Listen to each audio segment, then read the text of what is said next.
గత జగన్మోహన్ రెడ్డి ప్రభుత్వానికి ప్రస్తుత చంద్రబాబు ముఖ్యమంత్రిగా కూటమి ప్రభుత్వానికి తేడా ఏమిటో చెప్పాలని చంద్రబాబును శనివారం ఉదయం రాజంపేట ఏఐటీయూసీ కార్యాలయంలో జరిగిన విలేకరుల సమావేశంలో సిపిఐ రాష్ట్ర కార్యదర్శి వర్గ సభ్యులు గుజ్జల ఈశ్వరయ్య సూటిగా ప్రశ్నించారు.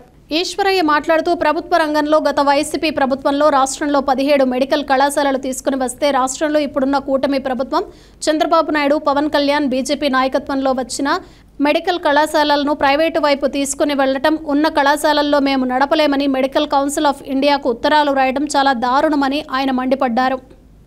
ఇప్పుడున్నటువంటి కూటమి ప్రభుత్వం చంద్రబాబు నాయుడు గారు, పవన్ కళ్యాణ్ గారు, బీజేపీ నాయకత్వంలో వచ్చిన మెడికల్ కాలేజీలు కూడా ప్రైవేటీకరణ వైపు తీసుకొని పోవడం, ఉన్నటువంటి కాలేజీలు మేము రన్ చేయలేమని చెప్పేసి మెడికల్ కౌన్సిల్ ఆఫ్ ఇండియాకు లేఖలు పంపడం, ఇది చాలా దారుణమైనటువంటి అంశం. ఒకవైపున మెడికల్ కాలేజీల సీట్లు కోట్ల రూపాయలకు అమ్మకానికి గురవుతూ ఉంటే వచ్చినటువంటి గోల్డెన్ ఆపర్చునిటీని వదులుకొని రాష్ట్ర ప్రభుత్వం చంద్రబాబు నాయుడు గారు కక్షపూరితంగా వ్యవహరిస్తూ వచ్చిన మెడికల్ కాలేజీలు రన్ చేయకుండా ప్రైవేట్ రంగానికి అప్పగించడం, ఆ యొక్క భూములు కూడా రియల్ ఎస్టేట్ వ్యాపారం చేసుకోవడానికి, అదేవిధంగా వాటిని లీజుకి ఇచ్చేసి వారి ఇష్టారాజ్యానికి వదిలేయడానికి ఈరోజు మెడికల్ విద్యను, వైద్య విద్యను వ్యాపారంగా మార్చడానికి కావాల్సిన ప్రయత్నం చంద్రబాబు నాయుడు గారి నాయకత్వంలో కొనసాగుతుంది. చంద్రబాబు నాయుడు గారు అంటేనే ప్రైవేటీకరణ అంటేనే చంద్రబాబు నాయుడు అనేటువంటిది గతం నుంచి కూడా ఉన్నటువంటి నానుడిని ఈరోజు చంద్రబాబు నాయుడు గారు సార్థకత చేసుకుంటా ఉన్నారు. రాష్ట్రంలో విచ్చలవిడిగా ప్రైవేట్ రంగంలో మెడికల్ కాలేజీలు గతంలో వచ్చినా, ఇంజనీరింగ్ కాలేజీలు ఇప్పటికిప్పటిగా ఏర్పాటైనా, ఎంబీఏ ఎంసీఏ కాలేజీలు అవసరానికి మించి ఏర్పాటైనా కూడా అవి చంద్రబాబు నాయుడు గారి నాయకత్వంలో వచ్చినటువంటివి తప్ప వేరొకటి కాదు. చంద్రబాబు నాయుడు గారికి ఎందుకో ప్రభుత్వ రంగం అంటే అస్సలు గిట్టేటువంటి పరిస్థితి లేకుండా పోతుంది. బహుశా ఆయనకు అందాల్సినటువంటి వాటాలు సరిగా అందవనో, లేకపోతే కావాల్సిన ఆమ్యామ్యాలు రావని చెప్తూ ఈరోజు ఆ యొక్క వర్గాల్లో ఉన్నటువంటి ధనవంతులైనటువంటి దొంగలకు మెడికల్ కాలేజీలు అప్పగించడానికి కావాల్సినటువంటి ప్రయత్నం నడవడం అంటే, ఈ రాష్ట్రంలో దాదాపు 2000 మెడికల్ సీట్లు ఎస్సీలు కానీ, ఎస్టీలు కానీ, బీసీలు కానీ, మైనారిటీలు కానీ, అగ్రవర్ణాల్లో ఉన్నటువంటి పేదలు కానీ కోల్పోయేటువంటి పరిస్థితికి ఈ రాష్ట్ర ప్రభుత్వం తీసుకొని వస్తూ ఉంది. ఇంత పెద్ద ఎత్తున అన్యాయానికి పాల్పడతా ఉంటే ఈ రాష్ట్రంలో చాలా రాజకీయ పార్టీల నేతలు అమ్మడబోతున్నారో, లేకపోతే వారి గొంతుకలను తాకట్టు పెడుతున్నారో అర్థం కానటువంటి పరిస్థితి ఈరోజు మన ముందు కొనసాగుతుంది. అందుకే చంద్రబాబు నాయుడు గారికి మేము విజ్ఞప్తి చేస్తూ ఉన్నాం.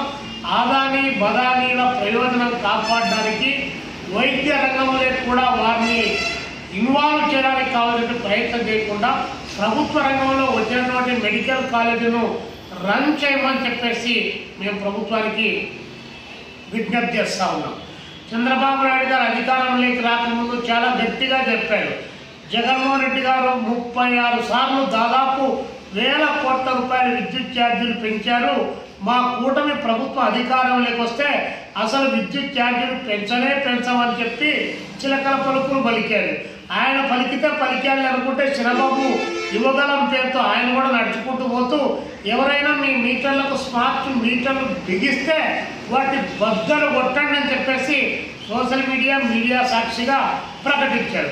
ఈరోజు తీరా అధికారంలోకి వచ్చిన తర్వాత చంద్రబాబు నాయుడు గారు కూటమి ప్రభుత్వం ఏమి చేస్తూ ఉందంటే సేమ్ అదే పరిస్థితికి పాల్పడి ఈరోజు స్మార్ట్ మీటర్లు బిగిస్తూ ఉన్నారు.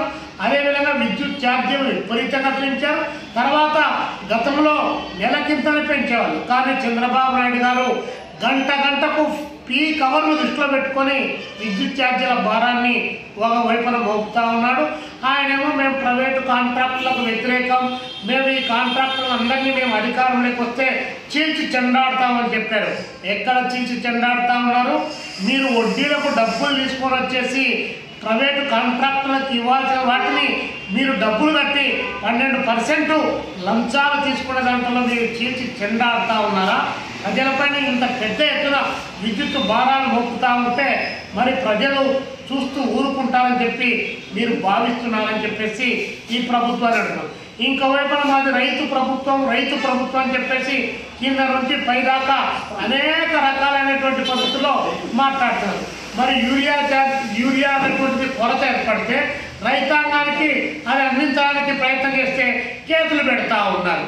అరే రైతులకు యూరియా ఇవ్వాలని చెప్పి రాష్ట్ర వ్యాప్తంగా ఆందోళనకు పిలిపిస్తే మరి ప్రజాస్వామిక హక్కులను కాడరాసేటువంటి పద్ధతుల్లో కొంతమంది పోలీసు ఉన్నతాధికారులు తెలుగుదేశం పార్టీ పచ్చ చొక్కాలు వేసుకొని వాళ్ళు ఈరోజు పార్టీ నాయకత్వం